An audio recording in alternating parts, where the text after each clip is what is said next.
Is overinvesting a necessity? Now, I'm making this a video because I had one entire person under one of my comments saying that they felt kinda overwhelmed by the power creep in this game, characters becoming stronger so quickly, and the FOMO's really getting to them and kinda hurting their enjoyment of the game since they feel like they're constantly stressed out about the meta. Right? Yes, this is a one guy situation. Listen, I just wanted to make a video off of something because I'm bored. Right? Stick with me here. And I thought I'd give my opinion on it because I love giving my opinions, don't I? So, my opinion on this is that it is true that over-investing into some older teams who are starting to fall off, it's obviously the optimal play if you want that team to continue being good. Right. And I recently made a community post where I kind of just made a jab at Feainon's base kit at E0 over here. You guys will be able to see it in a second. But basically, my two other teams of Elation and Mono Rem cleared quite easily. But my E0 Fae with E0 as 0 Cyrene and Ceridra, 7 cycles. Now, admittedly, this could have easily been a 6, right? I was legit, the boss was on 1% HP when this went to cycle 7. And also, this boss is physical weak. And also, my relic investment on this Feainon team is not the best, right? So I imagine I could probably bring this down to like a 5 cycle if I had the relics and I don't know, I changed something up in order to kill her a little faster to save another cycle. However, the point still stands that if I were to have gotten E2 Feainon instead, or just additively on top of the Ceridra and Cyrene I pulled, I'd be clearing in probably 1 or 2 cycles maximum, despite that 40% physical res, which is exactly why a lot of people feel FOMO when it comes to over-investing into some older character teams.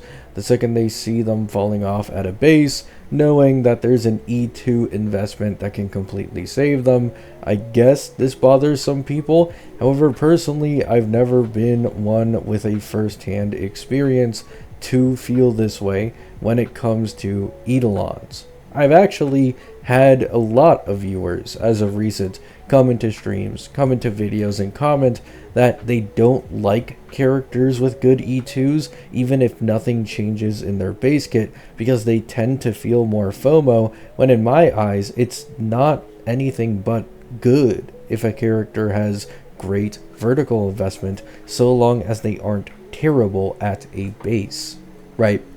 Now, unfortunately, is Feainon a perfect example of a character who is bad at base, worse than he should be, but incredible with his E2?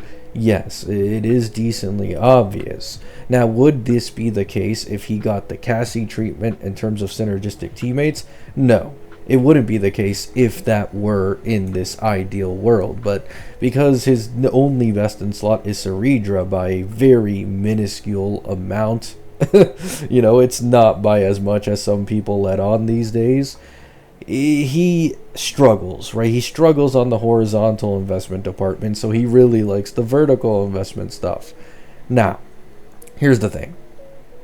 Feainon, although he's not clearing incredibly for me, at a 4 cost team, with A0 S1, A0 S0 Cyrene and Ceridra, if I had a little bit of better relic investment, and maybe slightly better rotation, and maybe squeeze in like, what, 2 more turns in a single cycle, I imagine it's possible I could have gotten 5, which is not bad. Once again, this is not a good boss for him, right? Because of the non-physical res. He could definitely abuse some other bosses more easily, right? So, is that really bad after an entire year of this character being out? It's not good, but in my opinion, it's not the worst thing in the world. And it's because of this. I don't think it's too big of a deal. Feel free to get mad at me in the comments, say I'm defending Hoyo or whatever, I don't care. The thing with Feainon is, in some of these more popular characters, especially with some base kit issues that are glaring, they are going to get Nova'd, right? Like, it's almost guaranteed that Feainon, for example, is one of the Ampho characters receiving a Nova probably somewhere in the midst of version 5. So, with this being the case, is it really the most difficult thing in the world to pull Feainon, have him work for you and clear for you for an entire year? Then you need to pull his E2 to still be competitive in the newest meta for the entirety of version 4. And then at the end of version 4, beginning of version 5, he feels like he's falling off again, and then he's near getting a Nova, and when he gets his Nova, he's good for another year, right? We're talking about, you put probably 3 cost into this guy. He works with any generalist supports that this game has to offer, including some of the free ones given like RMC and Nova Sparkle, right? And you get 3 years of use out of this character for 3 limited copies, and he works against the endgame content for this entire time. Is that overinvestment? In my eyes, not really.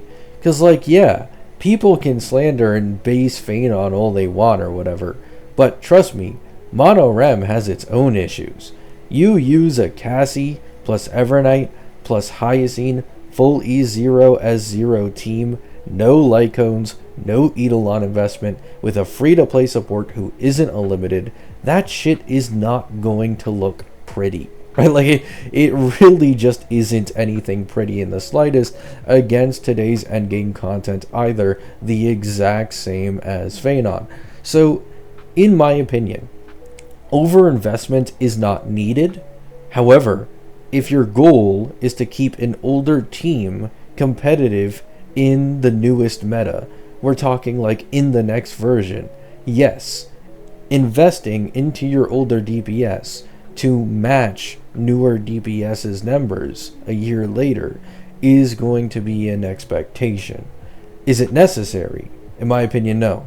Because, I mean, I've been using this 4-cost Feainon team for over a year. He's been good enough to clear everything in Star Ward, and he's been good enough for 2-star knights every single time. Yeah, it isn't 3, boo-hoo, right? But it's 2 stars. I don't need to get max 3 stars on AA just for 1 extra self-modeling resin, just for the game's RNG to fuck me over again, right? And, in my opinion, it is better for characters to have great vertical investment than mid vertical investment, because having great vertical investment is amazing for those who really love this character and will keep pulling for their team in order to increase their strength, right? A big issue I had with some of the Amphorius teams that weren't main pushes, like outside of Feainon and outside of Mono Rem, none of these guys had the vertical investment on the level of Feainon, his self-vertical investment, and Mono Rem, their team vertical investment, meaning it was just much, much harder for them, for the people who really invested into them, to see the returns on that investment. And they are kind of fixing this in version 4, which I've grown to appreciate. Basically, every character's E0 to E2 jump is like a double damage increase. Even the support's E1 and E2 jumps are significantly larger than they used to be in order to help out teams where the DPS's Eidolons may not be that great on standalone. And then you have Himeko. Sure, Himeko is one of the few characters who may use a standard character on her team, kind of gatekeeping the vertical investment thing, but it's because of this that her E2 is the strongest in the entirety of this version so far, kind of similar to a Feainon situation, right? So, is overinvesting a necessity in this game? No, it's not a necessity, especially if it's getting to the point where you feel like the game's FOMO on you, its grip on you, with the way they design their characters and their meta and they advertise them. If it's truly like ruining your enjoyment and you cannot stand to see a stronger character after only like 2 or 3 patches over another one, that is a pretty big you issue. I think you've started focusing too hard on having the best team, the most meta team, and forgotten about the main reason to play these games, which is just pulling characters you enjoy, playing teams that you find fun, and having a good time, right?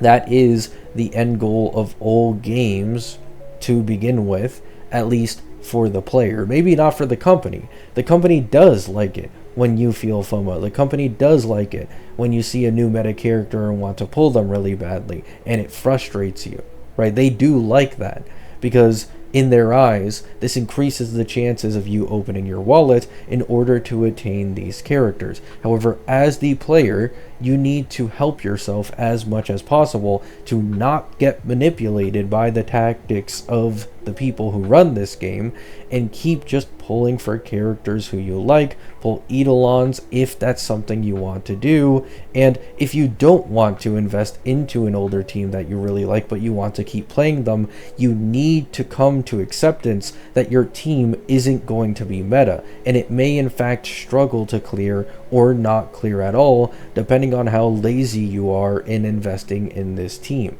It's fine to accept that you aren't a endgame player or you aren't a meta player and you're just trying to play for characters that you really fuck with, right? I am a meta channel. Like my entire, channel is based off of, oh, I think this character is higher value than the other. I think this character is going to age better than the other. I think this character is going to age badly. Yada, yada, yada. So I understand why a lot of people in my audience may be some of these people who have started to let meta completely blind their enjoyment of the game.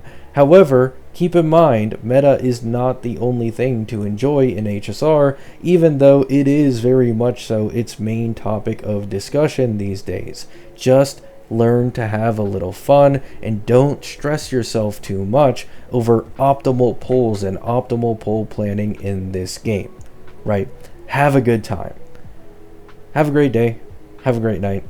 Let me know your thoughts down in the comments, and peace out.